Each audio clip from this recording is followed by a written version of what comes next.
a shed at the end. Hello, welcome back to The Shed. This week, I've been thinking about a lad from Leigh, a man across the pond who once told the world exactly what he was, out loud and to a microphone, and a place that someone decided was a town.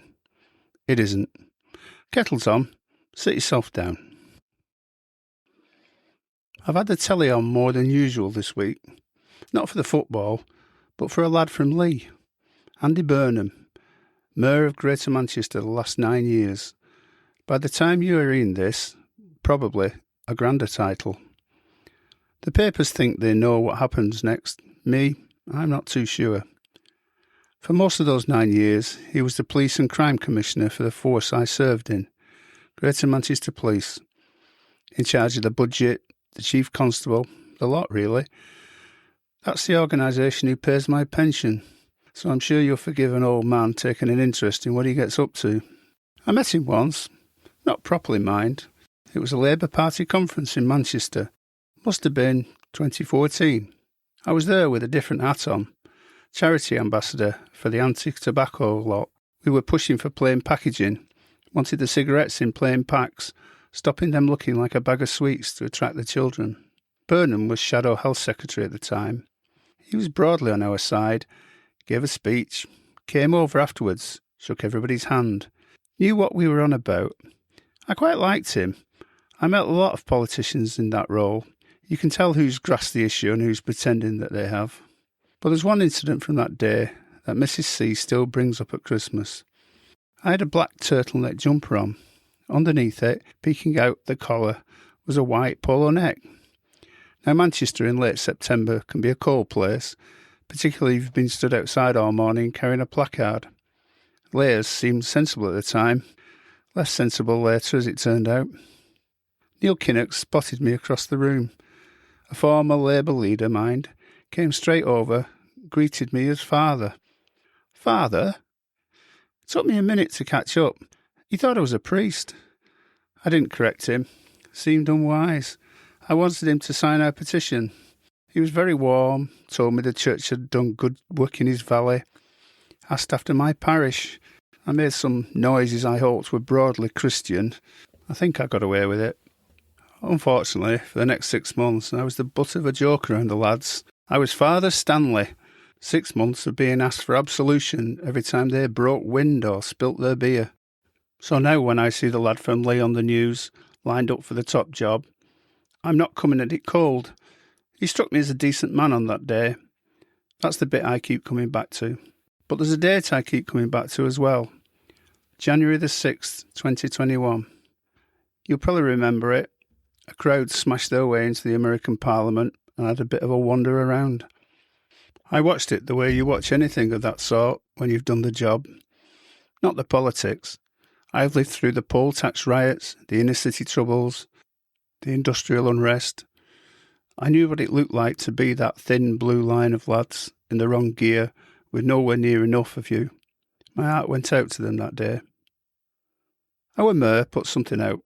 If I recall, it was something like, any British politician who'd given that fella across the water the time of day ought to be ashamed.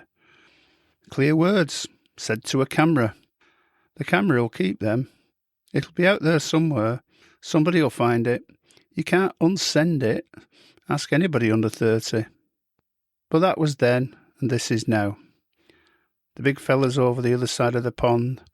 The lad from Leigh, with his publicly stated view of him from January the 6th, might shortly be the one ringing him. He'll not be the first one stood in the reception line at that showman's latest piece of theatre. You know the type. The lead who arrives with his own version of the script, won't follow the one that has been given, goes wherever it takes him mid-performance and dares the rest of the cast to keep up. Absolutely full of himself, and somehow that's the whole act. He can't be directed, he can only be managed. And that's what most of the world's leaders have been doing over this last year. Not being statesmen, just producers. The ones you see at the school nativity, when the child who was only supposed to be a shepherd has decided entirely off his own initiative to be all three wise men and the angel Gabriel as well. Their whole job has become keeping the alleged leader of the free world happy enough to stay in the building. and we've had a useful look lately at how that goes. 2 ways of doing it, near as I can tell. There's the way the outgoing PM did it. You probably saw it. Reached in his jacket in front of the cameras and produced a letter from the King. Second state visit, golden carriages, the best china out. Lay it on thick and hopefully the weather holds. It more or less worked, though as a nation we just cringed through it all. Then there's the Italian way. Clever. She'd be the bridge. The Whisperer, they called her. Front row at his big day. Sister nations, you called the 2 countries. Never a hard syllable in public. It went beautifully, until last week, when he popped up on the telly and said she'd begged him for a photograph. And after all that effort minding her manners. An old sergeant told me something when I was new in the job, 40-odd years ago now. He said persuading people is most of the work you'll be doing, and for that you've got a toolbox. At one end's a feeler gauge. The thinnest blade you've got lets you test the gaps, find out what you're up against. At the other end, you've got a great big hammer. You can start at the feeler gauge and work your way through the toolbox, find the right tool for the job. Most jobs, he said, you never get past the spanners. But if you start with the hammer, you've made the rest of it almost impossible. You can't put the hammer back and pick up the feeler gauge. The gap's gone, even if there was one in the first place. Given the operation against Iran's nuclear sites last summer, the B-52 bombers, the bunker busters, the biggest conventional weapons in the American arsenal, I doubt you'll find my old sergeant's advice in the art of the deal. Operation Midnight Hammer. I'm not making that up. The Straits of Hormuz, narrow bit of water on the top of the Gulf, 1/5 of the world's oil goes through it, Iran on one side. His own Joint Chiefs of Staff had warned him beforehand, told him to his face Iran might close the straits if you do this. He waved them off, said they'd cave. 4 months on, the Vice President was in Switzerland, trying to talk back to where they were before they all started. Came away with a 60-day roadmap and a telephone hotline for the Strait. The feeler gauge was back out of the box, but a bit too late in the day. So I'll grant you something. If you're sat opposite a man who's only ever owned the one tool, I can see why the others have tried to flatter their way through. The letter from the King, the sister nation talk. They're not being clever, they're being practical. You don't poke the man with a big hammer. But Churchill had a line about that, half remembered in my mind. I'm not pretending to be a scholar. Something about an appeaser being a man who feeds the crocodile, hoping the crocodile eats him last. That's not how it works in my recollection of my history lessons. But here's the strangest part of this whole business. Trump warned them. He used to read a song out at his rallies about a kind woman who finds a half-frozen snake on the path one cold morning, takes it home, warms it up, nurses it back, and then the snake bites her. And when she says, "But I saved you, and now I'm going to die," the snake says, "You knew damn well I was a snake before you took me in." Hundreds of rallies.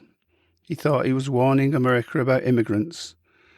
What he was doing, in the plainest language a man can find, was telling the world the rules of his second term, in his own voice, out loud, and to a microphone. The Italian lady had been bitten.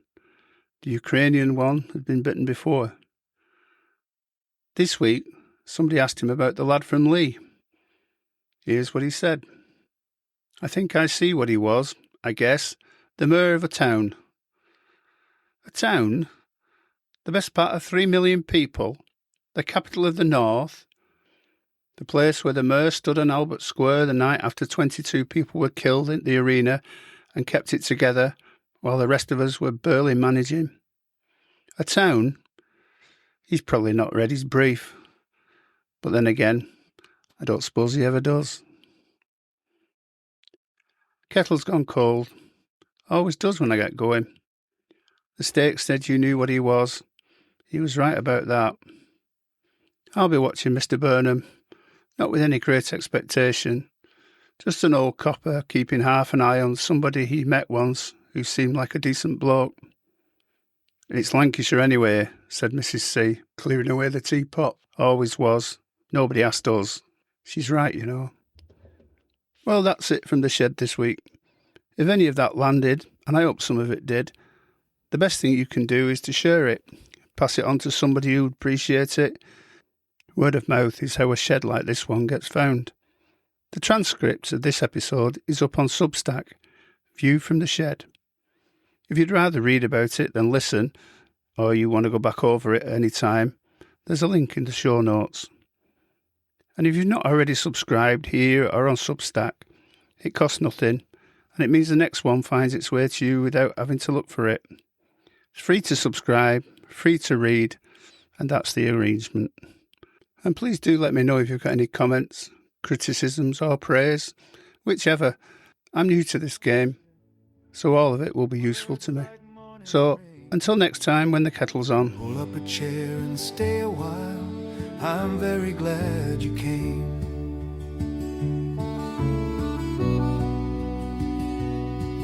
There's a gaudy Turkish barber where the butcher used to be, and a vape shop, not the cafe, where the old lads drank their tea. Letters from the shed, stories soft and true. Pour yourself a cup of tea, I saved a seat for